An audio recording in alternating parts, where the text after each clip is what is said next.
Николай Друзьяк, он биохимик, жил в Одессе и заболел, еще при советской власти. Заболел, врачи лечили и руками развели, ну ничего.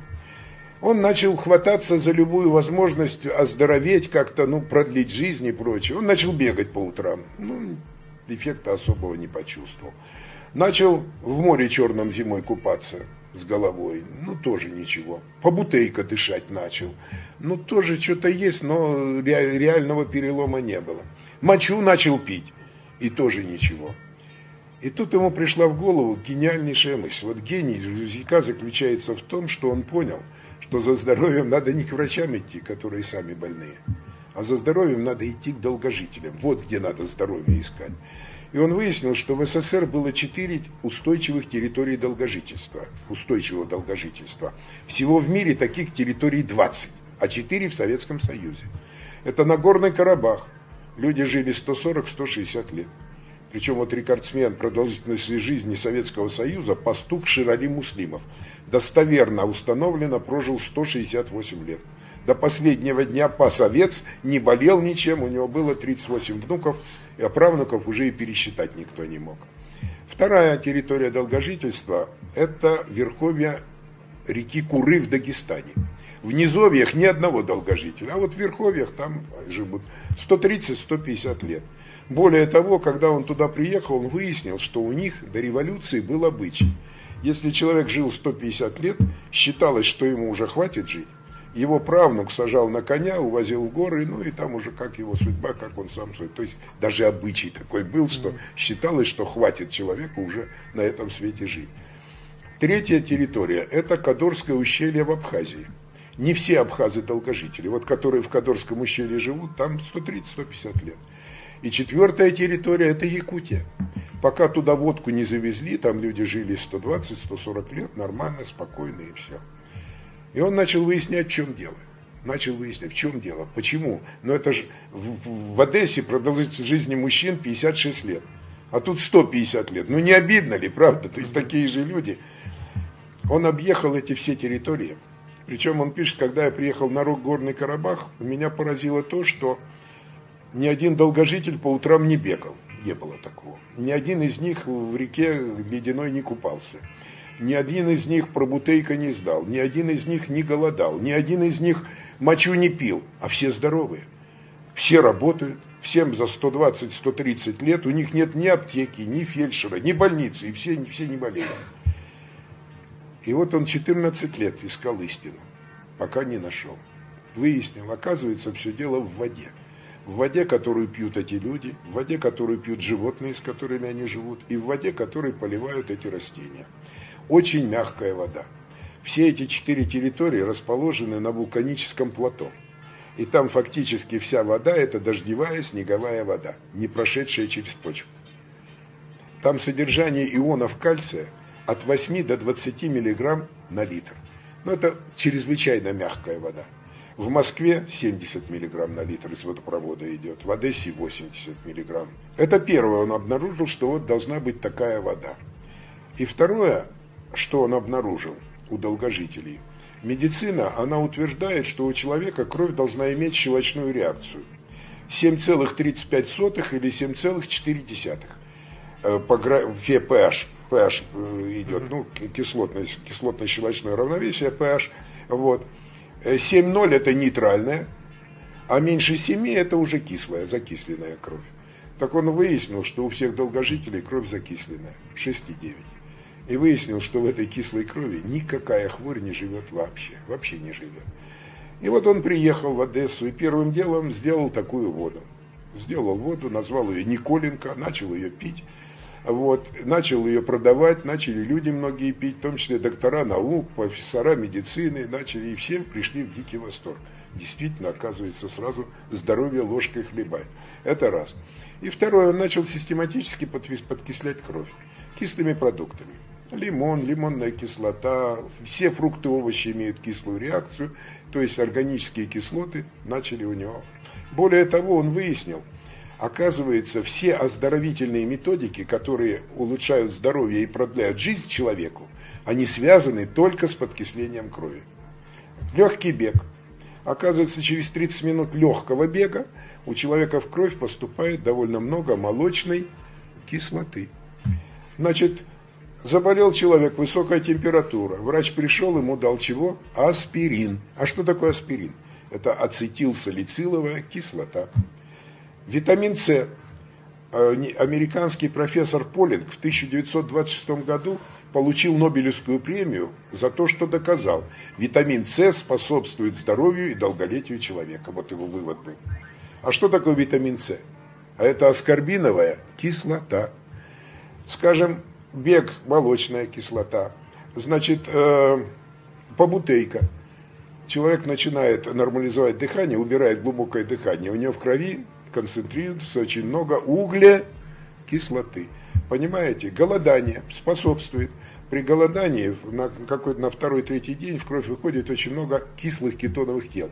То есть идет подкисление крови. То есть все вокруг этого подкисления, все вот это долголетие и здоровье, оно формируется. Куда идет избыток кальция? Куда он идет?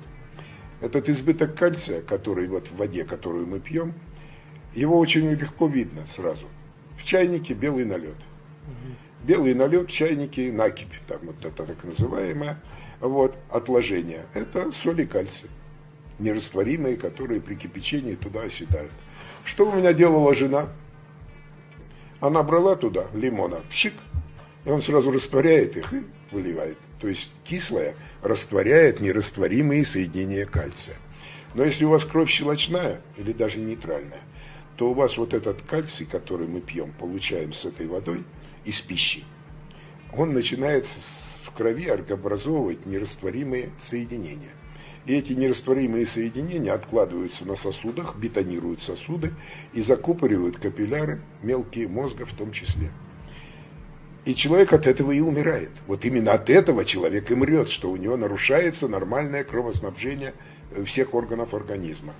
И вот здесь вот я сразу приведу вам два примера, которые не друзья, а я сам эти примеры уже сразу нашел в жизни, потому что их знал до этого. Первый, Владимир Ильич Ленин. Умер в 54 года, совершенно молодым человеком умер. А умер он от склероза сосудов. И когда врачи его вскрывали, врач пишет: я скальпелем по сосуду стучал, а сосуд звенел. То есть он бетонирован был этими кальциями внутри сосуда. Более того, Ленин последние 3 года перед смертью страдал старческим слабоумием. То есть у него были закупорены капилляры мозга. Мозг уже перестал у него работать. Пожалуйста. Второй пример интересный. Поль Брек.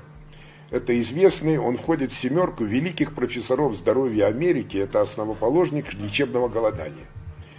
Он прожил 96 лет. Причем в 96 лет он утонул, катаясь на серфе в океане. То есть вот на этой доске балансируя, вот он 90, это его было любимое занятие. Причем, когда после смерти врачи вскрыли его, они обнаружили сердечно-сосудистую систему 20-летнего юноши. Он должен был жить 140 лет, вот этот Поль Брек. Это все сразу признали, если бы не утонул в 96, он бы прожил и столько. Вот. И сразу задается вопрос. И он во всех своих книгах, Поль Брек пишет: ваш возраст – это возраст ваших сосудов. Это ваш возраст. И я начал анализировать, а я с Полем Бреком познакомился еще в 1976 году.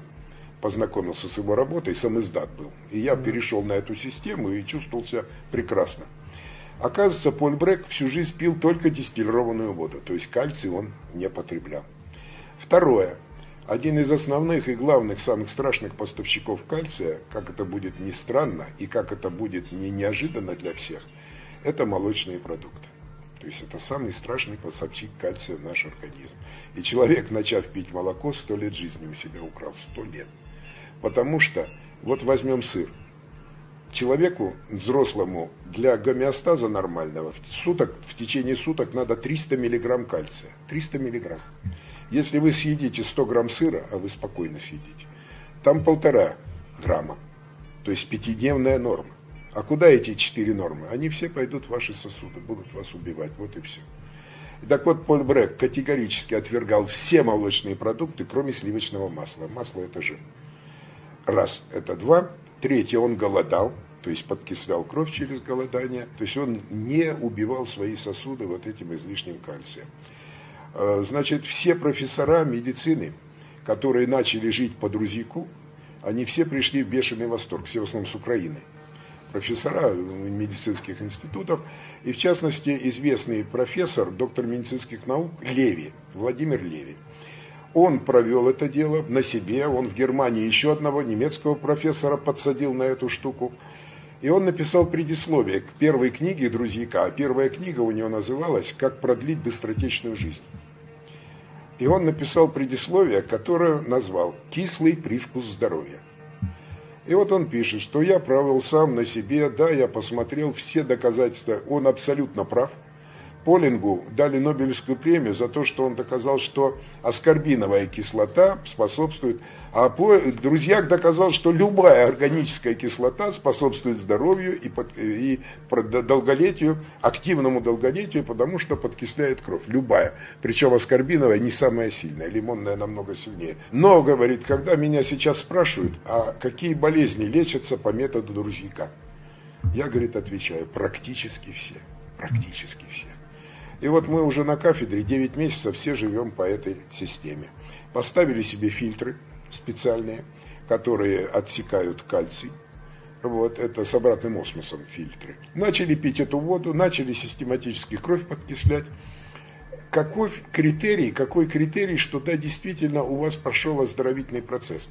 Потому что когда кровь кислая, подкисленная, она начинает растворять эти соединения, чистить сосуды. Чистить сосуды, капилляры, оно потихоньку уходит, и человек себя начинает чувствовать прекрасно. Вот мне 70 лет. Я, кстати, почему мне эта информация пришла, я скажу. Когда мой великий учитель, академик Углов, великий хирург, учитель, великий трезвенник, он в 2008 году умер, на 104-м году жизни, здесь, в Санкт-Петербурге. Кстати, похоронен на Никольском кладбище в Александро-Невской лавре. Умер он не от старости, он умер от перелома шейки бедра. Он шел с работы 100 лет, подскользнулся, упал, сломал шейку бедра. 2 тяжелейших операции под наркозом. Вот наркоз изгубил его здоровье, академика Углова. Вот. И когда он умер, 104 года ему было, в 2008 году, я встал и сказал, вот в память о своем учителе я проживу минимум 120 лет. Ну вот я уже 60, а вот уже 70 прожил. Че мне, 50 лет я уж точно проживу активно.